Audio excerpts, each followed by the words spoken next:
शोभित जी। राधे राधे। महाराज जी सादर प्रणाम।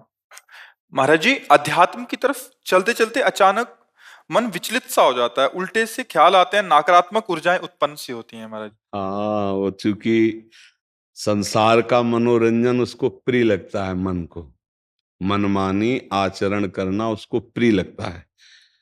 उसकी गलती नहीं है, हम जहां उसको लगाते हैं वहीं वो राजी होने लगता है। अब जैसे अध्यात्म मार्ग में लगा रहे हैं तो इसमें जहां जहां वो लगा रहा है उसके विरुद्ध बात है। उसको भोग चाहिए, उसको हर इंद्रिय के मना खष्टान इंद्रियाणी प्रकृति स्थान कर सती, पांच ज्ञानेंद्रियों के द्वारा वो विषयों में विचरने का स्वभाव बना लिया है। भगवान कह रहे हैं आप भगवान के अंश, ममैवांशो जीव लोके जीव भूता सनातना मना खष्टान इंद्रियाणी प्रकृति स्थान कर सती।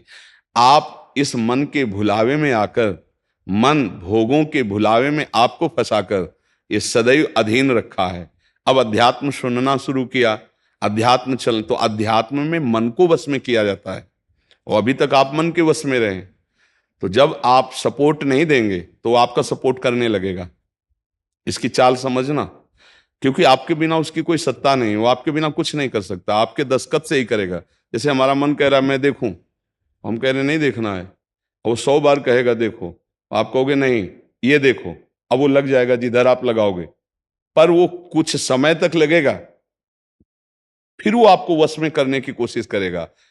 और वो जब आप ना करेंगे तो आपको जलाएगा। अगर उस जलन को सह गए तो मन को अधीन कर लेंगे, और नहीं सह गए तो मन आपको अधीन कर लेगा। ये खेल चल रहा है। प्रायः सब मन के अधीन ही होते हैं। मन को कोई चेला बनाने वही सच्चा गुरु। दूसरों को तो चेला बनाना सहज है, मन को जो चेला बना ले वही सच्चा गुरु। मन ने सबको चेला बना रखा है, नहीं बना रखा? जैसा जैसा कहता है वैसे ही करना पड़ता है। और बड़ा बात यह है कि मन को हम जैसा कहें शास्त्र आज्ञा से वैसा चला ले, सो महात्मा, वही गुरु, वही भक्त। नहीं तो भाई भेष चाहे जो हो, पर मन के अधीनता से मुक्त होना बहुत कठिन होता है। कोई बिरला मन को अधीन करके भगवान की प्राप्ति करता है। तो आप लोग उसी बिरले में हैं, क्योंकि अगर सत्संग मिल रहा है, साधु संग मिल रहा है और अध्यात्म की बातें सुन रहे हैं, अध्यात्म में चल रहे हैं, तो हम ये नहीं कह सकते कि हमारे ऊपर भगवान की कृपा नहीं। कृपा है, पर हमें विचलित नहीं होना। कम से कम ये बात आप स्वीकार करते हैं कि कभी कभी वो हमको गिराने की कोशिश करता है, अर्थात आपका बहुत सहयोग देने लगा है। तो एक समय था कि हम पूरे उसके अधीन थे, आज है कि आधा आधा हो गया है। आधा वो हमारे अधीन हो रहा है, आधा अपने अधीन करना चाहता है। तो चढ़ाई और चढ़ते जाओ, उसके पॉइंट कम करते जाओ, अपने पॉइंट बढ़ाते जाओ कि अब 60%, अब 65%, अब 70%। फिर जिस दिन 100% तो तुम्हारे अधीन हो गया, उसी दिन भगवान के आनंद का जो स्वरूप है वो प्रकाशित कर देगा। अब ये लड़ाई बहुत जोर की है, छोटी मोटी लड़ाई नहीं है। वो छोटा मोटा शक्तिशाली नहीं, बहुत शक्तिशाली है। क्या? आपको सपोर्ट देगा, राधा राधा राधा, फिर धीरे से आपके सामने रखेगा। देखो इतने दिन जब करते हुआ कोई सुख तो नहीं मिल रहा, इसको भोगो, अभी आनंद आ जाएगा। और देखो ये भोग आपके पास व्यवस्थित है, देखो ना, अभी आनंद आ जाएगा। अच्छा, अब रुका राधा नाम, अब वो उस भोग में ले गया। अब राधा नाम जपना चाहोगे तो अच्छा नहीं लगेगा, अरुचि, वो अपने अधीन करता चला जाएगा। कोई विवेकवान गुरु कृपा पात्र इसकी ये चाल समझ जाता है, अरे अरे मुझे तो पुनः फंसा रहा है, गिरा रहा है। नहीं नहीं नहीं, राधा राधा राधा राधा राधा राधा राधा राधा राधा, तब बचा जा सकता है। ले ये बहुत प्रवीण है मन, बहुत फुसला के फंसाता है। ऐसे ही फंसाता है कि देखो देख लेंगे, छुएंगे थोड़ी, नजदीक पहुंचा जिस विषय का, छू लेंगे, कुछ होगा थोड़ी। और धीरे धीरे धीरे वो तुम्हें लगेगा कि यार गलती हो गई, ऐसा क्यों हो गया, ऐसा यूं हो गया कि उसकी चाल को नहीं समझ पाए हम, उसकी चाल को नहीं समझ पाए। हर एक इंद्री के साथ ये जुड़ा हुआ है। ये सुन लेंगे, ये देख लेंगे, ये छू लेंगे, ये भोग लेंगे, इन्हीं इंद्रियों के कारण हमें परमात्मा प्राप्ति नहीं हो रही। यही इंद्रियां भोगों में फंसाए हुए हैं और उसका मुखिया ये मन है। और ये बहुत चतुर मंत्री है आपका मंत्री। पर ऐसा समझ लो कि भोला राजा और चतुर मंत्री, तो उसकी दुर्दशा कैसी होती राजा की। जो सलाह देता है वैसे ही कर देता है और वो फंसता चला जाता है। और मंत्री अपने को बलवान बनाकर केवल नाम मात्र का राजा उसको बनाए हुए सारा काम वही कर रहा है। देख लो आप, नाम मात्र के आप जीवात्मा भगवान के अंश हो, सारा काम वही मन कर रहा है। हमारा मन कर रहा है आज ये खाएं तो हम खाएं, नहीं, ये मन की मांग है, तेरी मांग नहीं है। लेकिन ऐसा कौन भेद पैदा कर पाता है। अब मेरा मन कह रहा है आज ये देखा जाए, तो अब भाई देखा जाए। मेरा मन कह रहा है, तो कभी कभी मन अच्छा सपोर्ट करता है। जैसे आपको मन ने ही कहा चलो चलते हैं सत्संग में, बाबा के पास बैठते हैं वृंदावन में, तो अच्छा सपोर्ट दिया ना। वो सपोर्ट ना देता तो आप नहीं आ पाते। बस इसको अच्छे सपोर्ट के पॉइंट में लगाते रहो। और जब बुरा सपोर्ट करे उस समय सहना बहुत कठिन होता है। अगर मन ने ठान लिया कि अब ये करना है और आपने कह दिया ना, तो आपको जलाना शुरू करेगा। और उस जलन को जो सह गया, यम ही न व्यथ्यन्ते ते पुरुषम पुरुषर्षव सम दुखा सुखाधीरम स्वमृतत्वाय कल्पते, उस जलन को जो सह गया सो भगवान को प्राप्त करने की सामर्थ्य रख लेता है। बहुत कठिन है मन की जलन को सहना। बाहर के थप्पड़ सह जाना सही, लेकिन मन के थप्पड़ सहना बहुत कठिन, सबको गिरा देता है। इसका बहुत विचित्र बल होता है और इससे बचने का केवल एक उपाय है, नाम जप न छूटे और ये स्वीकार मत करो कि मुझे चाहिए। जैसे मन कह रहा है आज उस होटल में चलते हैं, अब रसेंद्री और मन एक हो गया है। अब आपको लगता है मेरी मांग है, तो बोले भाई आज मेरा मन कह रहा है यही, आज मेरा मन कह रहा है कि आज उस होटल का भोजन होना चाहिए। अरे तेरा मन कह रहा है, तू खुद कह रहा है, अब उसमें निर्णय करो सही है कि गलत। अगर गलत लग रहा है इसकी चाल तो आप मत जाओ। घर में रोटी दाल बनाओ, इसको अच्छा नहीं लगेगा, ये 100 बार कहेगा नहीं नहीं, तो आपको नहीं भाई आज तो यही खाना पड़ेगा।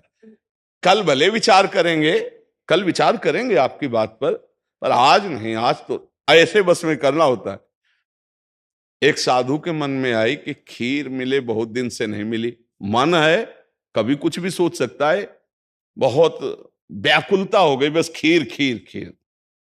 तो एक भगत के यहां गए, 10-5 गाय भैंस बंधी थी, और उनका कि आपकी श्रद्धा है संतों पर। उनका महाराज आदेश कीजिए।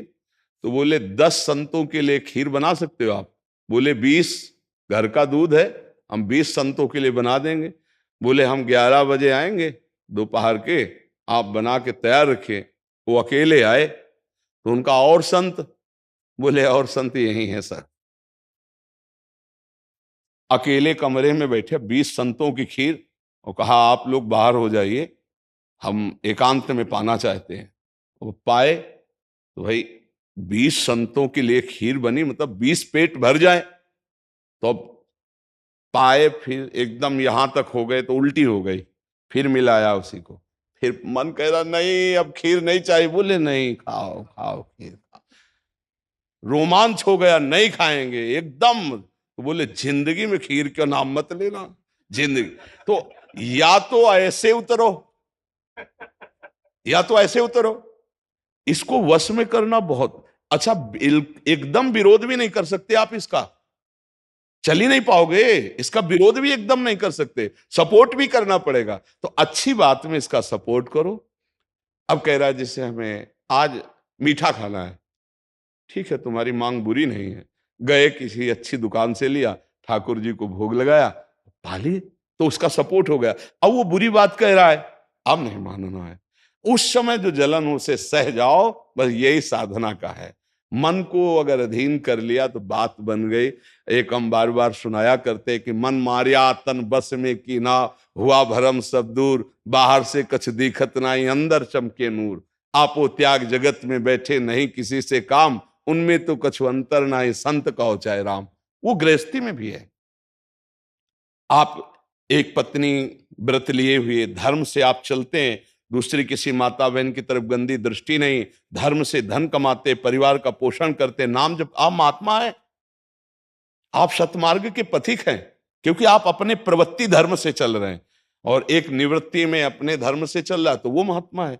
ऐसा महात्मा का मतलब केवल वेश से नहीं होता, महात्मा का मतलब उस लक्षण से होता है। अगर आप भागवतिक लक्षण से हैं तो आप भक्त हैं, आप वैष्णव हैं, आप महात्मा हैं। तो मनुष्य जीवन का परम लक्ष्य है मन को अधीन करके परमात्मा प्राप्ति करना। अगर मन अधीन नहीं हुआ तो परमात्मा प्राप्ति में बड़ी बाधा खड़ी हो जाती है। नाम जप करते रहो, धीरे धीरे वो बल आता रहेगा नाम जप से कि आप मन को अधीन कर लोगे। नहीं तो पीछे वाले बैच में यही कह रहे थे कि जितनी जेल भरी है ये सब मन से ही भरी है। नहीं बोले ऐसा क्यों किया? बोले मन ने कह दिया, आप क्या करें, और हम तो कहते थे नहीं करना, पर इस मन ने फंसा दिया, तो बोले 20 साल की सजा, अब भोगो जेल। मन की एक हरकत ने पूरा जीवन बर्बाद कर दिया, मन की एक हरकत ने फांसी पे चढ़वा दिया। वही मन की तो हरकत है। तो हमें लगता है बहुत होश में रहा जाए, ये जो मंत्री है सलाहकार मन, इस पर नजर रखी जाए कि इसकी गलत सलाह पे दस्तखत ना करो। और अगर आप स्वीकृति नहीं देंगे तो कुछ नहीं कर पाएगा, पक्का समझना। आपकी स्वीकृति से ही होता है जो कुछ होता है। आप जहां कह देते हैं कि चलो अच्छा ठीक है, बस फिर आपकी कोई गम नहीं है, वो आपसे करवा के मालेगा। इतना बलवान मन है, बड़े बड़ों से करवा लेता है। आप तो मान लो गृहस्थी में हो, जिसने आजीवन भगवान का मार्ग चयन किया है उसको भूल में डाल देता है, गलत मार्ग में ले जाता है। आप तो गृहस्थी में मान लो आपसे चूक होना स्वाभाविक है, क्योंकि प्रपंच माया प्रपंच में जिसने जीवन भर के लिए नियम लिया है उससे भी चूक करवा देता है। बड़ा विचित्र मन है। हाँ, अगर मन कहीं अधीन हुआ है तो भगवान का आश्रय लेकर और विवेक के द्वारा इसे अधीन किया जाता है। और विवेक ये बाजार में मिलता नहीं है, ये सत्संग से मिलता है। जैसे आप सुन रहे हैं, बिन सत्संग विवेक न होई और राम कृपा बिन सुलभ न सोई। सत्संग होता है भगवान की कृपा से, और सत्संग से मिलता है विवेक, और विवेक से मन का शासन। निर्णय किया जाता है, तू गलत सलाह दे रहा है और मेरी मांग नहीं तेरी मांग है, मैं इसको रिजेक्ट करता हूं, नहीं पास करता हूं। बस वो कुछ नहीं कर पाए। पर इतना ज्ञान नहीं रहता भैया, जहां वो मन से आज गरम गरम कचौड़ी दाल की हो और फिर चटनी हो, फिर अब आप खोज करोगे कहाँ बन रही है, हम खरीद के खाए। मन ऐसे ही फंसा रहा है। आप देखो ना, अपने घर में सब भोग सामग्री है, लेकिन जिनका मन, जो भजन नहीं करते, जो सत्संग नहीं करते, उनका मन गंदे आचरणों में फंसा है। घर में वो सब भोग सामग्री है, धर्म पूर्वक भोग करके वो भगवान को प्राप्त कर सकते थे, लेकिन वो अधर्माचरण, कलह, अशांति घर में है, और उनका मन कहां ले जाता है? गंदे गंदी जगह उनको फंसाए। ये मन की चाल है। आपके घर में है, धर्म पूर्वक भोग सकते हैं, लेकिन आपसे अधर्म करवाता है, पापाचरण करवाता है। आप विचार करो क्या है इन शरीरों में, क्या है, या उन भोगों में क्या है? कितना भोगोगे? चाहे जितना भोग लो, कभी तृप्ति होने वाली नहीं। और धर्म से चलोगे तो एक दिन इनसे निवृत्ति हो जाएगी, तृप्ति तो नहीं, निवृत्ति हो जाएगी, और आप प्रभु को प्यारे, प्रभु के प्रियजन बन जाएंगे। यही मनुष्य जीवन का लाभ है कि हम कमाई करने आए धर्म की, पुण्य की, नाम की, भगवान का नाम जप करके मंगल करने की, पर ये दिमाग में नहीं रहता। और यही लगता है जितना धन हो जाए, जितनी भोग सामग्री हो जाए, खूब भोगे, मौज से जिए। पर अधर्म आचरण करने वाला कभी मौज से नहीं रह सकता। ये शब्द याद रखो, चिंता, भय, शोक, घबराहट और दुख, ये उसको कभी छोड़ेगा नहीं जो पाप कर्म करता है। अचानक बेमतलब की कल्पना भय की सवार रहेगी और धीरे धीरे वो मन डिप्रेशन में पहुंचने लगता है। क्यों? क्योंकि पापाचरण हो जाता है। और घर के किसी व्यक्ति से ठीक से बात नहीं करेगा। क्यों? अंदर से डिस्टर्ब हो चुका है। ये क्यों हुआ? बोले पापाचरण से हुआ। आज बहुत ज्यादा लोग डिप्रेशन में जा रहे हैं, बहुत ज्यादा लोग। इसका कारण जानते हो क्या है? यही मनमानी आचरण। मनमानी आचरण बचपन से शुरू हो जाता है, गंदा आचरण, गंदा व्यवहार, और वो दिमाग काम नहीं करता। एक प्रियता हमारे अंदर होती है कि कोई हमें प्यार करे, आप समझना। एक हमारे अंदर प्रेम की मांग होती है कि कोई हमें प्यार करे। नौ किशोर अवस्था में, जब यौवन अवस्था का, अगर उस समय हमें गलत संग मिल गया तो विक्षिप्त हो जाता है चित्त। अच्छा, प्यार कोई समझ पावे तो मुश्किल की बात है। प्रेम का निर्वाह तो सिर्फ भगवान करते हैं, या भगवान प्रदत्त ऐसा कोई दे दे जो प्रेम का निर्वाह करे।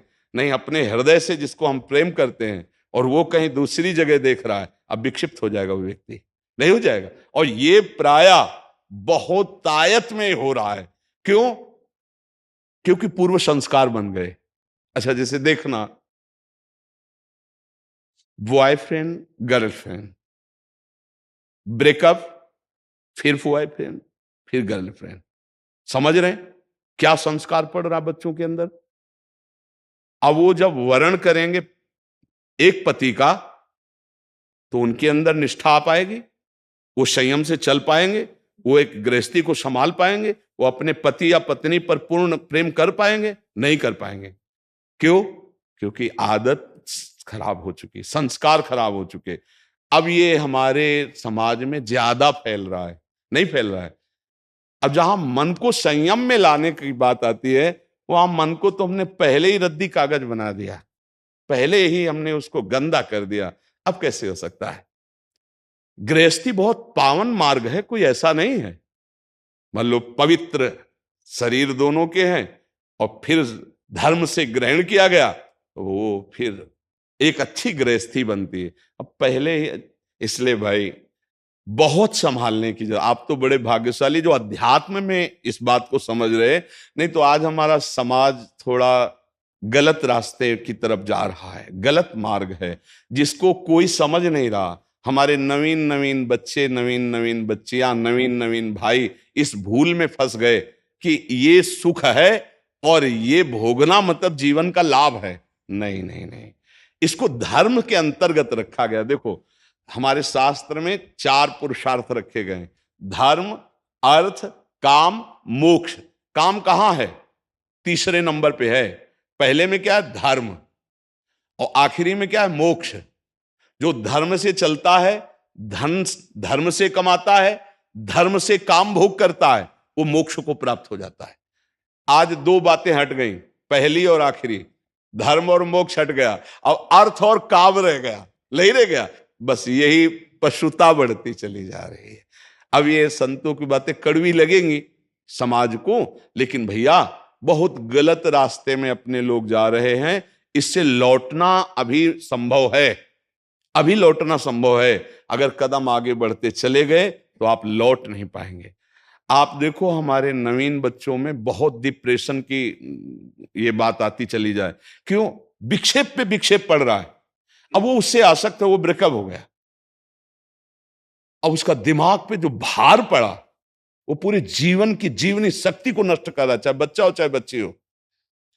मतलब कई ऐसी समस्याएं प्रकट हो रही हैं जो अपनी बात कह नहीं सकते हैं और अंदर ही अंदर वो अपने को खोखला कर लेते हैं। हमें लगता है कि माता पिता को, परिवार को इन समस्याओं से, बच्चों से जुड़कर उनको हटाना चाहिए, उनको शिक्षा देनी चाहिए, उनको ऐसा मित्रवत बल देना चाहिए जिससे उनकी मानसिकता उभरे। अगर ये छूट बनी रही, इसे कहा जाता है दोस्ती, लेकिन भारी दुश्मनी फैल रही है, भारी हमारे जीवन का नाश करने वाली वृत्तियां फैल रही। तो इसलिए इससे बचा जाए और नाम जप किया जाए। अगर मन को छूट मिल जाए तो नरक पहुंचाने की पूरी व्यवस्था कर देगा। मन को छूट मिल जाए तो भारी से भारी अपराध करा देगा और जलाता रहेगा। इसलिए मन को छूट ना दी जाए, और मन को छूट ना दी जाए इसके लिए जो चाहिए विवेक, वो सत्संग सुना जाए, और जो बल चाहिए वो नाम जप किया जाए। नाम का बल और सत्संग का विवेक, ये 2 ही बचा सकते। साधन को हरि भजन है, कै सत्संग सहाय। जी।